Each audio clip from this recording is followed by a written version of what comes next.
Bonjour à tous, rendez-vous ce lundi pour une nouvelle émission de Quintet Flash. C'est sur l'hippodrome de Chantilly qu'on va se retrouver au départ du prix Sagaro. C'est un handicap qui est réservé aux chevaux âgés de 4 ans et plus et on va évoluer sur la distance de 2700 mètres et c'est sur la surface de la PSF. Donc on va avoir affaire à des spécialistes du sable justement et surtout des sujets qui ont pas mal de tenues pour pouvoir aller au bout des 2700 mètres. On va tenter d'analyser tout ça et de détacher les meilleures chances de la course. On voit tout ça avec mon analyse.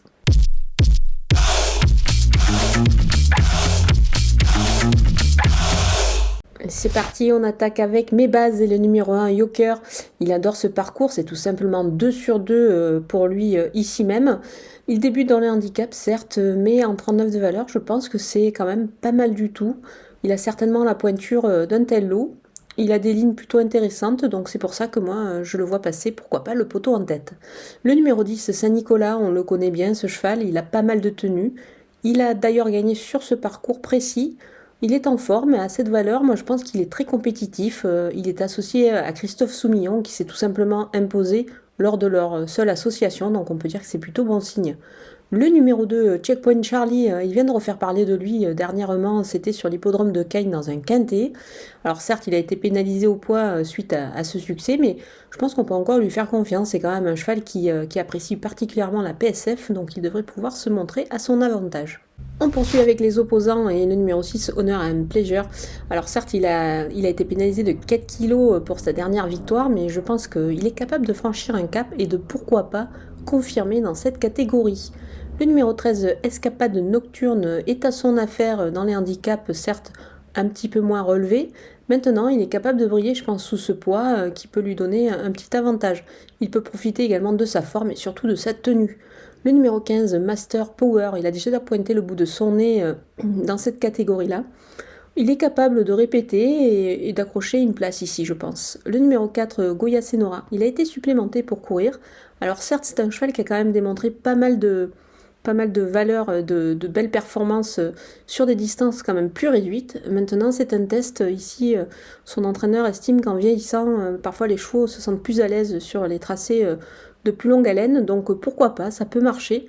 C'est un petit peu tout ou rien avec lui. Mon coup de poker, c'est numéro 8, Zillion Sun. C'est une jument de qualité qui est très expérimentée. Elle retrouve les handicaps, je pense, à une valeur qui lui permet d'avoir de belles ambitions ici. Elle a gagné pour sa rentrée. C'était justement sur ce parcours. C'est pour cette raison que j'y crois beaucoup.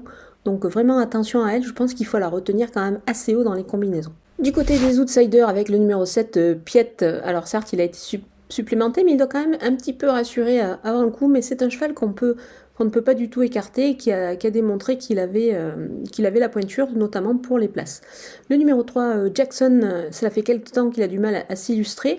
Toutefois, sa valeur reste quand même assez stable, donc on va le surveiller quand même. Surtout, c'est aussi un petit peu un test sur une longue distance, mais quand même, il faut le surveiller. C'est quand même un cheval qui avait démontré pas mal de qualité par le passé.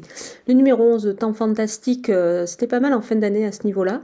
Là, elle rentre plutôt, il faudra plutôt peut-être la voir en fin de combinaison, mais il faut quand même s'en méfier parce que si elle a un petit peu de travail derrière elle, elle pourrait pourquoi pas créer une petite surprise.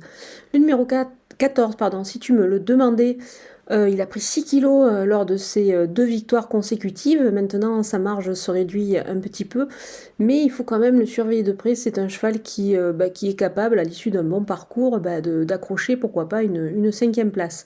Le 12, Farois. Il reste sur un succès. Il a été pénalisé évidemment là-dessus. Pas sûr qu'il puisse surmonter cela, mais quand même, le cheval est en forme, donc on va quand même le surveiller ici. Le numéro 16, En Or, il rentre et débute sur une distance aussi longue. Maintenant, à ce poids, ça peut pourquoi pas marcher. Et il peut accrocher une place, il pourrait y avoir une belle cote à la clé. On termine avec les délaissés et le numéro 5, Port Deauville, pénalisé au poids suite à son succès dans un handicap. C'est désormais beaucoup plus difficile pour lui.